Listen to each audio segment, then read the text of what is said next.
I've been doing it about a decade. I have seen it all. I have done it all. I am a super nerd at this. Welcome to Bullhorns Bullseyes, the podcast where precision meets promotion. I'm Tom Nixon. And I'm Curtis Hayes. We're thrilled to have you join us as we discuss the ever-evolving world of sales and marketing. Every week, Curtis and I bring our own specific experiences and expertise, along with a special guest who has stories to tell and lessons learned to share. We're here to help you with strategies that hit the mark and amplify the marketing. Before we kick off today's episode, make sure to hit that subscribe button to stay in the loop. And if you find our discussions on target, leave us a review. Your feedback means a lot to us. Now get ready for insights, tips, and conversations that will up your marketing game. It's Bullhorns and Bullseyes with Curtis Hayes and Tom Nixon. Let's ride. Okay, Curtis, fair is fair. You're always throwing me off here with these. I'm the master of the... I don't know where you're going with these intros sometimes. I'm the master of the cold open. Please, people at home, don't try this at home. I'm clearly a podcast professional. Welcome back to Bullhorns and Bullseyes. But Curtis, fair's fair because we did a whole episode on storytelling, an entire episode on it, and I was like in my seventh heaven. Today, fair's fair. We are going to do a whole episode on a topic and with a guest near and dear to your heart about something a little more technical than just telling stories.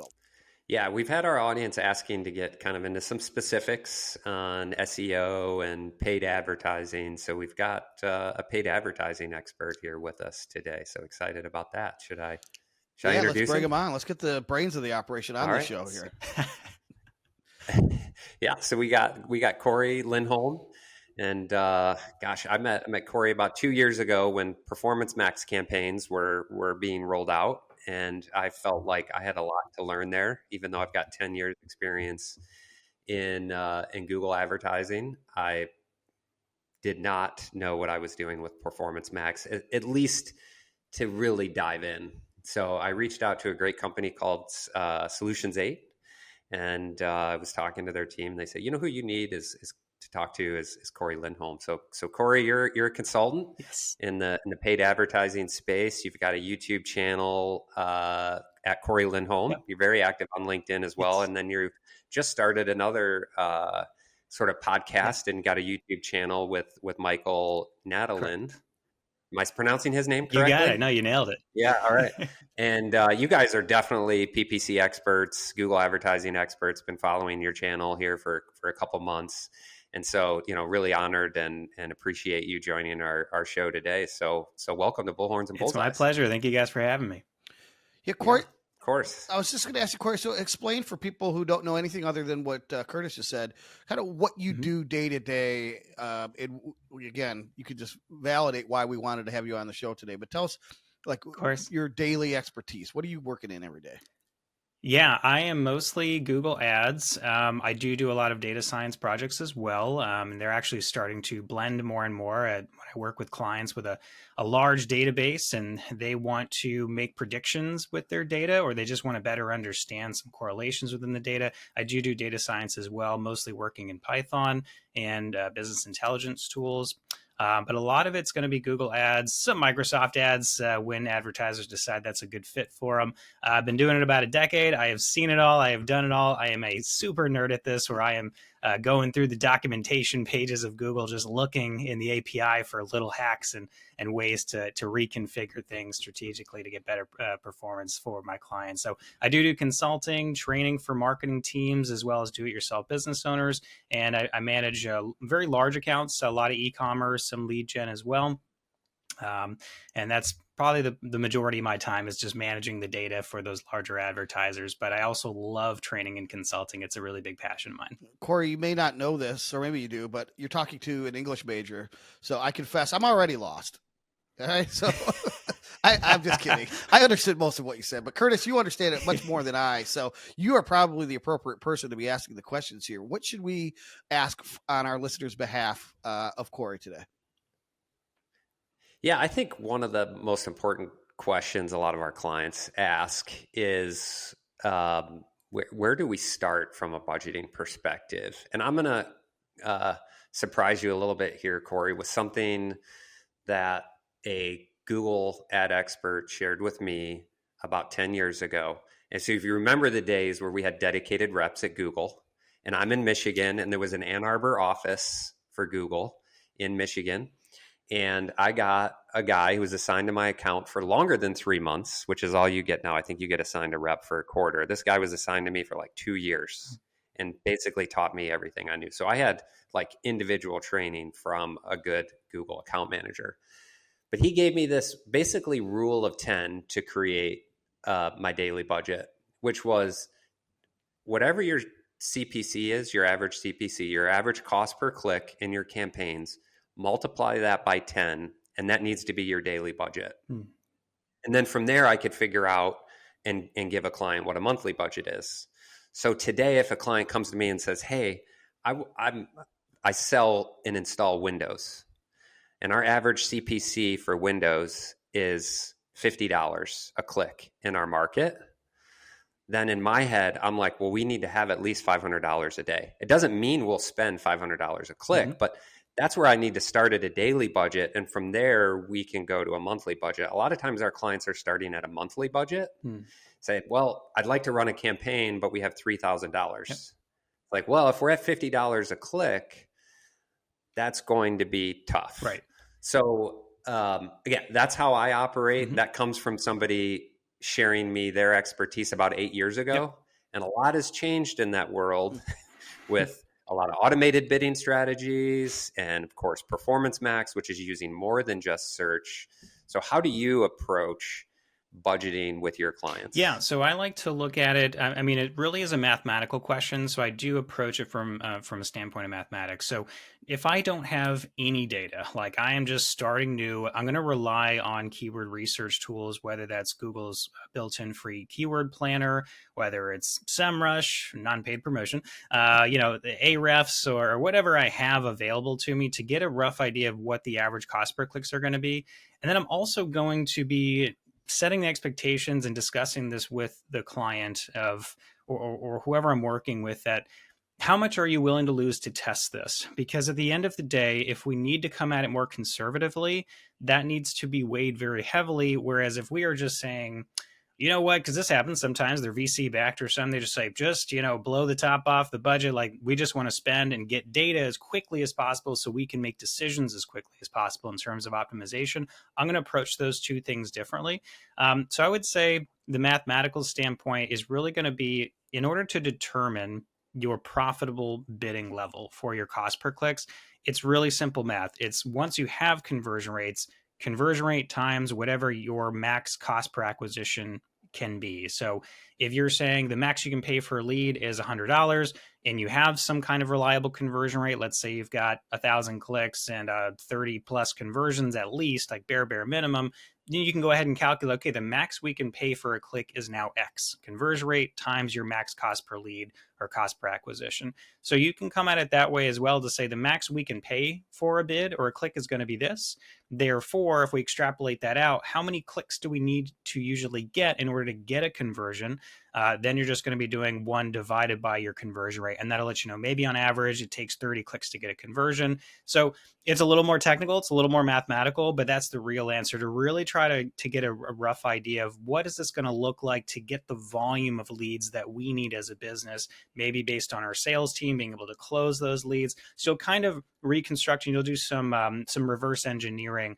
That's as you have data. And like going back to my original point, if you don't have anything, you're kind of doing a little bit of guesswork, and it is what it is. We've got to see what those cost per clicks actually end up being based on your quality scores in the account. And then as we get some data, a couple of weeks, a few weeks, we'll have a better idea, be able to better estimate those budgets. Are you lost yet, Tom? I have a clarifying question. Does that count as being lost? Please. No, something that you. Well, that means you're following. So what are we talking about here? No. So you mentioned something. You touched on something that struck a chord with me, and that is the question. I don't know whether you actually ask this or just sort of metaphorically pose it, but what are you willing to lose to test this? And I think with any form of marketing or advertising, I think the ROI at the beginning is very poor. And I'll be the first to admit that, typically speaking, right? So you've got this investment with very little return.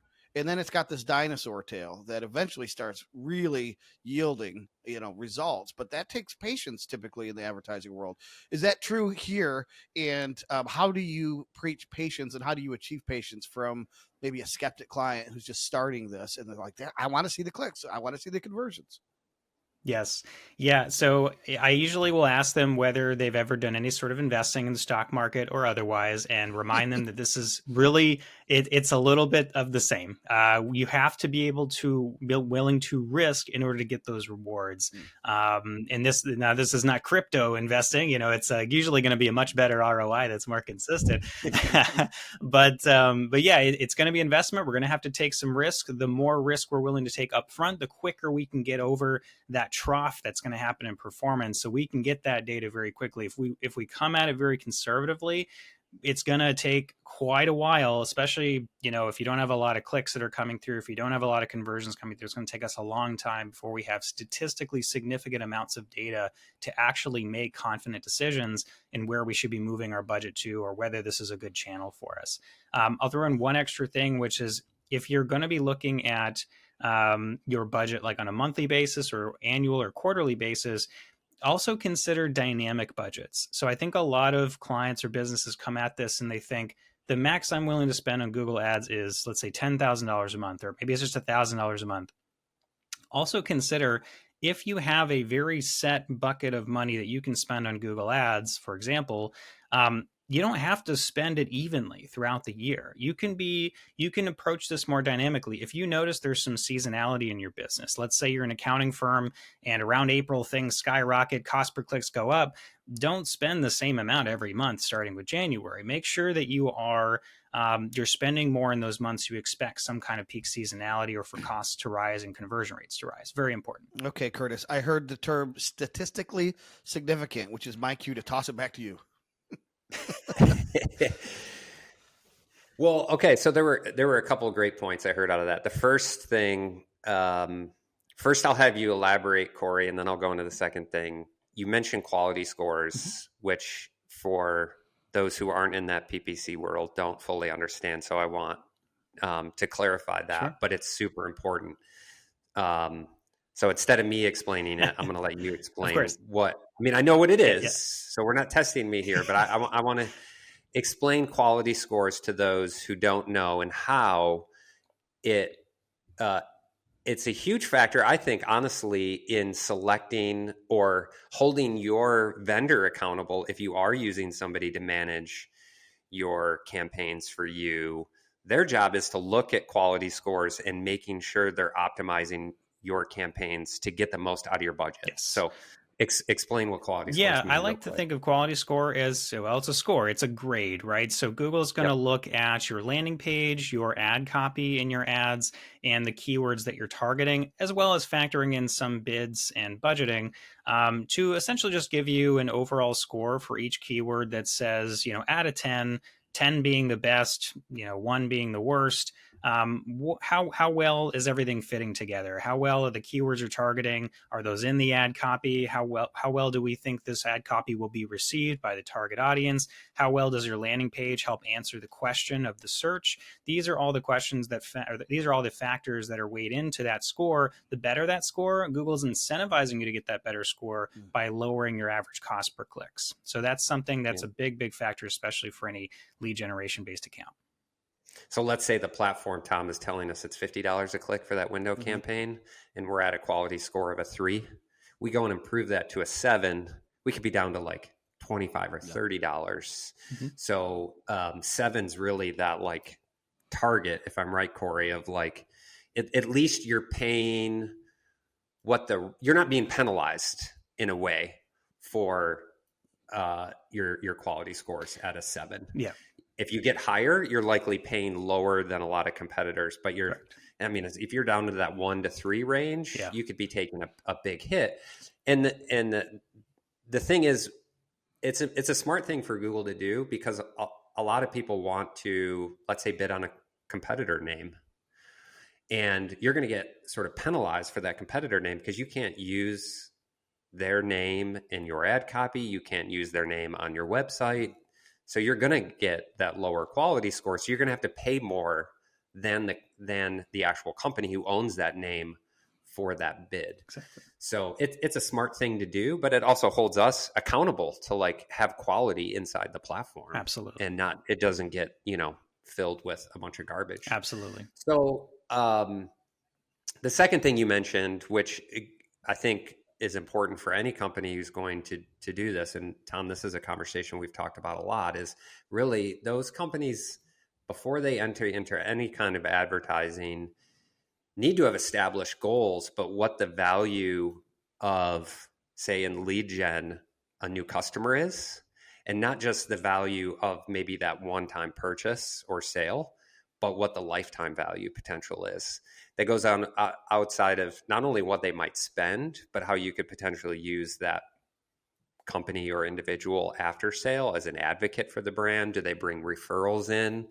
Tom and I work with some insurance agencies, and a lot of their business comes from referrals. So you bring in a new client, that one client on average might send you 2 or 3 pieces of business. So the lifetime value of bringing into that client is more than just that one-time sale.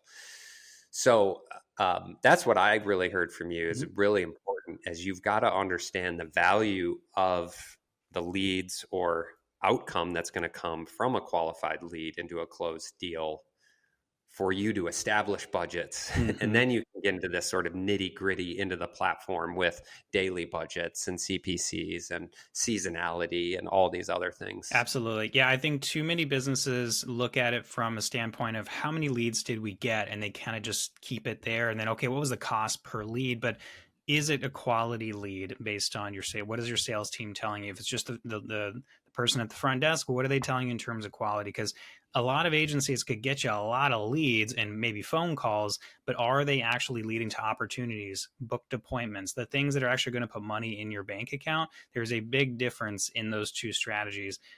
So sometimes, even though your lead volume is going down, but your opportunities, your appointments, your phone calls that turn into transactions, money for your business are going up.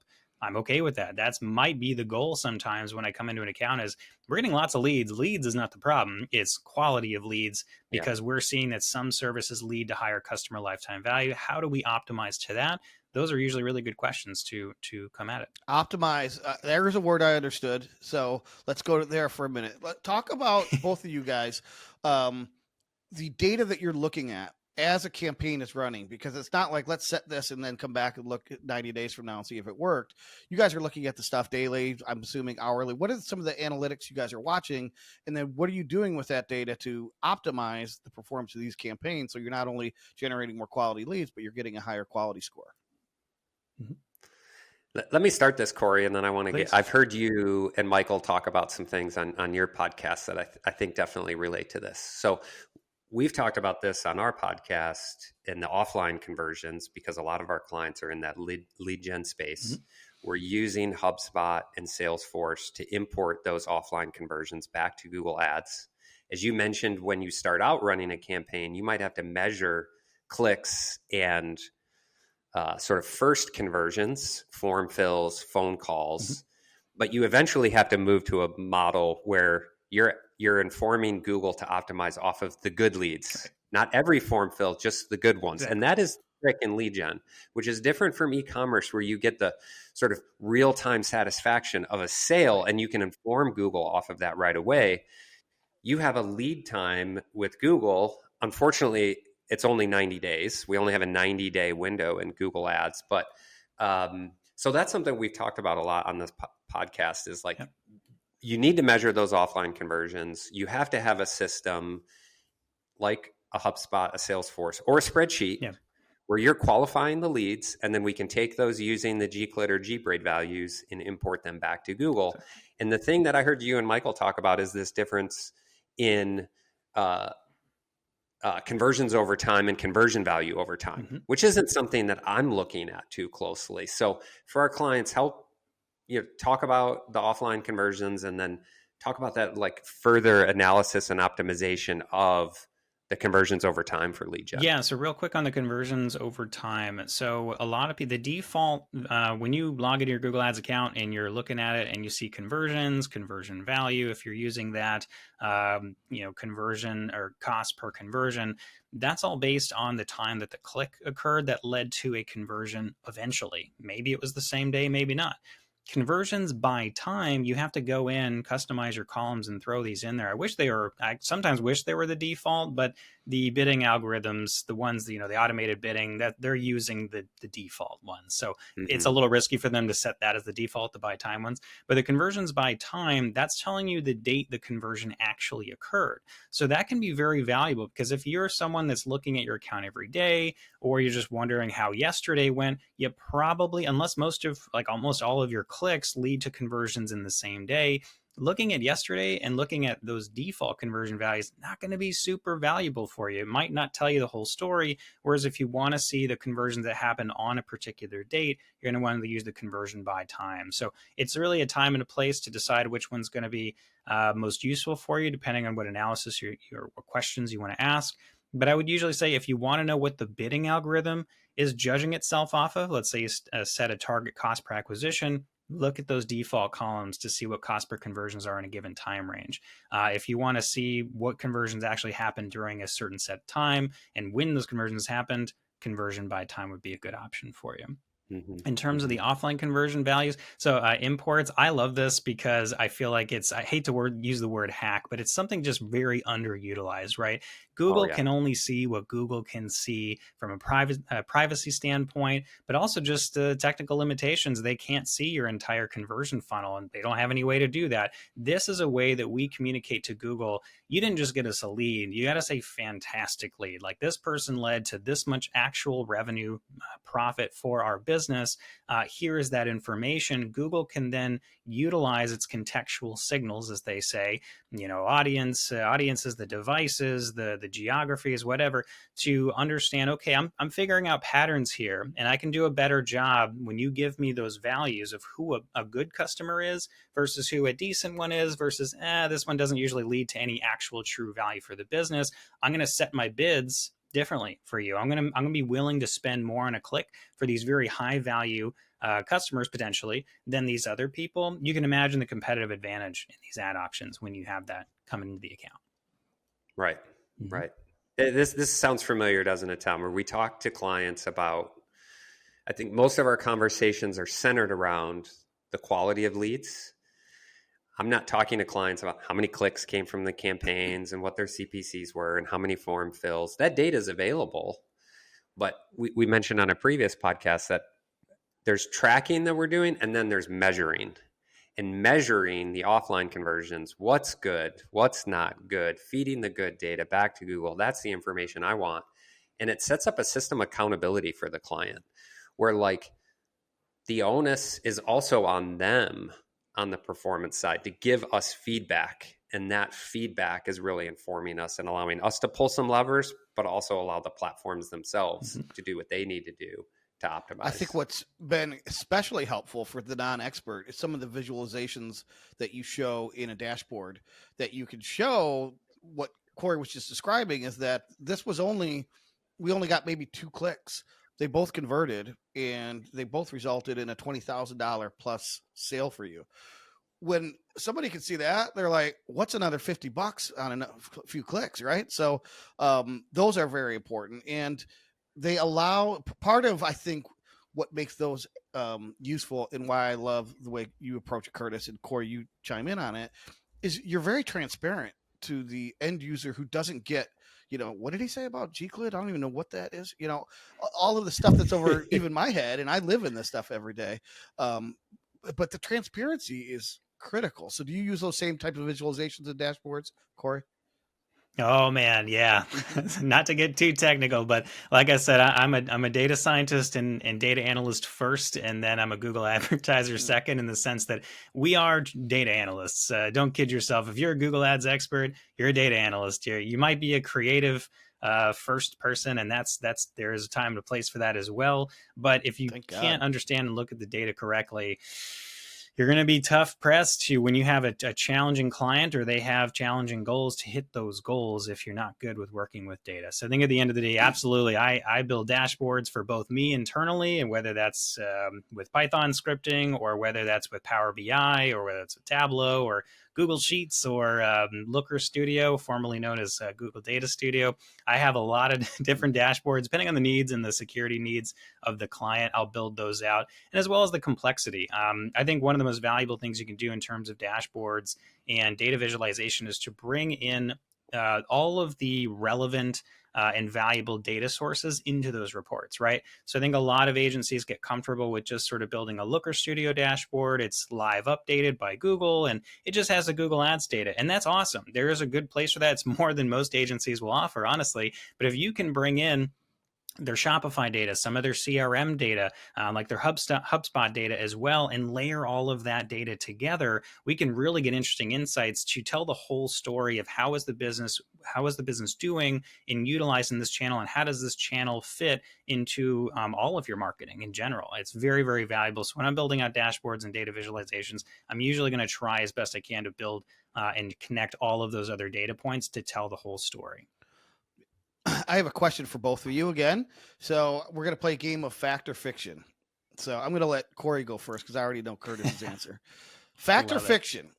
Google advertising and pay-per-click advertising is great for consumer product goods and e-commerce websites, but it has no place in the marketing arsenal for B2B professional services providers. Fact or fiction? Oh, wow. If I could only show some of my accounts and the results that I've gotten, totally fiction, absolutely. So just explain for the skeptic, maybe, who doesn't believe that their firm could get hired via a click on a website or in a Google ad. Explain why they should not be so skeptical. Sure. So if you've ever been in the position where you're looking for make a decision in terms of software, choosing a dentist, whatever it may be in terms of you want to go get a service performed, maybe it's to fix your car. What do you usually do? You usually search on Google. Maybe you're a weirdo and you use the Bing or Microsoft search engine. That's fine. No judgment. But most people are going to use a search engine or Alexa or whatever to search for that service. And would you, if you were driving down the road and you could and you see the billboards that are all over the place, there's a time and a place. Most of them nowadays are accident lawyers, and there's a reason for that. It's about placement. It's about relevance at the time the advertisement is seen. In Google, if someone's searching for the local dentist, or their boiler broke and they need an HVAC person, they're going to search for that. And they're going to say, I need, emergency service HVAC or something, like their heating and cooling service specialist or something. You want to be there. That person they have their credit card ready to go. Or maybe if it's B2B SaaS or something, they're in the research process and trying to compare you to all of these other softwares, and they're going through that research process, trying to understand, what do I need? What are my needs? What are the ways I even should think about getting a software? What types of software do I need? If you're not involved in that person's research process, you'll probably get left behind to all the other competitors out there that decide, hey, this is worth taking a little bit of our marketing spend and putting it on these search engines. So that way, when the person is ready to make the decision to actually buy something or fill out a form and talk to our sales team, we're going to be top of mind. That's where you want to be. You don't want to miss that opportunity. Yeah, well said. Curtis, fact or fiction? Do you agree with Cory? Oh, I agree with Cory. That's total fiction. I mean, I've made a living helping companies on Google, whether it's organic or paid. We know, I think HubSpot did a study a while back, 80% of people are going to research a brand before they make a purchase decision. So whether it's in that initial stage, or they did see a billboard and now they're going to, well, does this company have any reviews, or, give me a little bit more information about the brand, they're going to do a search. And so I think it's like 80% or something like that. So, to make sure that your placement is there, a lot of times if you don't have that organic position, or even if you do, the paid is likely something you're going to need to consider. And then your approach to it is different. If you're HVAC versus a company selling a piece of software, there are different tools or tricks in the bag, sort of speak, that you could use inside of Google to get visibility. I think the stat I'm most familiar with is 87% because it sticks out because it's so high. The B2B buyer or decision maker, 87% of the time is doing some form of web research on prospective service providers. So, all right, Curtis, we're getting near the end of our time. I'm going to allow you to ask the last question since I don't know what we're talking about. Well, I'm going to put Cory on the spot a little bit here. Maybe awesome. I did not prep him for this question. Qasim at Solutions 8, he likes to make a lot of predictions, or he's really good at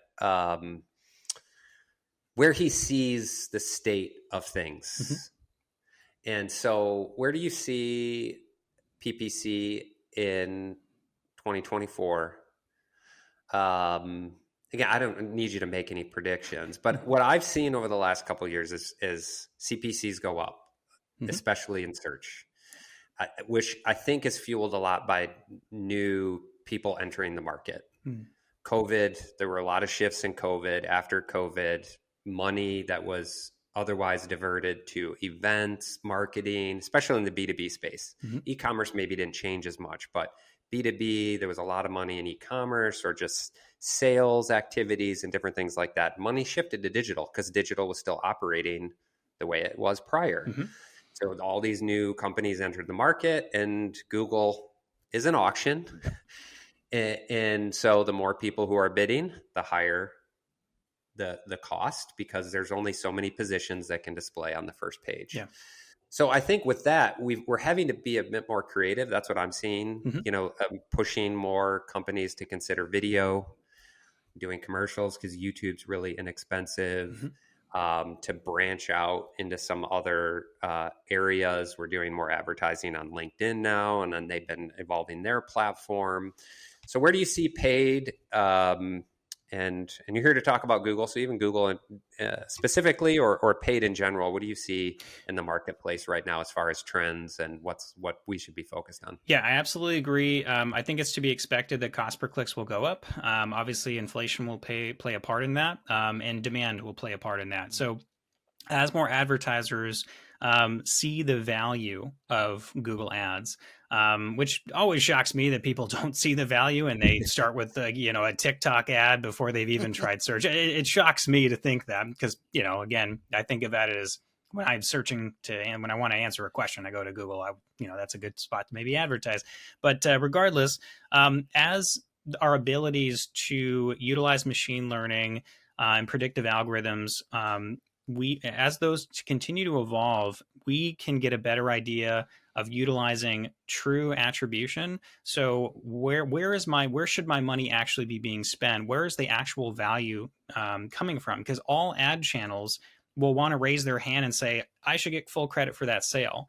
But how do you decide? If Facebook ads is saying I got the sale and Google ads is also saying I got the sale, who do you trust? These attribution models, these softwares, those types of things, those tools are going to help advertisers become better informed as to where should I spend more money. So I think that's going to play a part. So you're going to see increased competition there. You're going to see better utilization of your data. I think really smart advertisers are starting to get more data scientists involved in the Google Ads data and their marketing data in general. And they're seeing that investment be worthwhile because they've got all this data sitting around. They've been spending money on these marketing channels, internal, external, whatever, and they want to use it. They want to activate the data. And it's just been sitting there. They've been told for years, you should use your data. It's the new oil. That's your true currency for your business. So I think you're going to see better utilization of the data, which is going to make it more competitive. It's going to be driving costs up. But I think this is just my own hypothesis. Those higher costs for smart advertisers are going to be more worthwhile than they ever were. You might have been paying a little bit more for each cost per click. You may be paying more for each click, but I think you're going to be usually getting better value out of it. Now, it's debatable whether Google's doing a better job or not with their automated bidding, but my assumption is with the way that these machine learning models work, the more information, the more data they have, the better they get at doing their job. And in this case, it's predicting like conversion rates, for example, or the average basket value of someone in the e-commerce space. So as we get more and more data and we're feeding it to the Google machine, it's going to do a better job of getting you what you actually tell it that you want, which makes it vital that you're working with someone that actually knows how to communicate with Google those types of insights and activating your data so that we can give data the information it needs to do a better job. So that's where I see it going. To your point, CPCs are going to go up. Yeah, it's going to cost a little bit more to play the game, but the game I think is going to be more valuable at the end of the day because of those things. Yeah, I'll be excited to see, good attribution tools on the lead gen side. I know some of my e-commerce clients are using Triple Whale right now, and they've been getting a lot of value out of Triple Whale. Yeah. Have you seen anything work outside of stuff that you've built on the attribution side for lead gen? Yeah, for lead gen, I mean, I hope that HubSpot has something that's, They do have some tools. If you're connecting LinkedIn and Facebook and your Google Ads platforms, you can do that in the marketing module or whatever you call it. We are doing it with some clients. It's better than nothing, honestly. Exactly. I do see Google Analytics hopefully moving in the right direction. We just have these key events now, so they're separating what a conversion is. They used to be called goals in the old analytics, and now they switched it to conversions, and I think that maybe confused some people. And conversion has a very specific meaning, I think, when we talk about conversions, and that I was getting into a lot of analytics accounts where people were setting up conversions in GA4 that weren't really conversions. Yeah. And I think this was smart for them to separate that and just call them key events. But I hope this is on a path moving forward where they're setting it up to do better attribution and get more accuracy between what we're seeing in Google Analytics versus what we're seeing in Google Ads. Everybody's always fighting for that credit, like you talked about. Like, if Facebook wants credit for this conversion, Google Ads wants credit for this conversion. They came through an organic visit too. Like, exactly. And the sales rep closed it. Good. Yeah. Good point, Tom. They want their credit as well. Cool. Yeah. Well, Cory, this is great. Cory Lindholm, the website is adsbycory.com. We will link to that in the show notes, to your LinkedIn. I just wanted to state for the record that I was just pretending to be ignorant this whole time. Okay. That was all just a gag. I got it all. You guys did pretty good. I'll give you some pointers on some more of the particular arcane elements of Google Ads and analytics. Until then, though, guys, this was great. I mean, watching you guys nerd out on this stuff. I know you guys didn't go nearly as deep as you could, and I guess I will thank you for that. My pleasure. Thank you guys for having me. It was fun. Yeah, thank you, Cory. See you next time on Bullhorns and Bullseyes, everyone.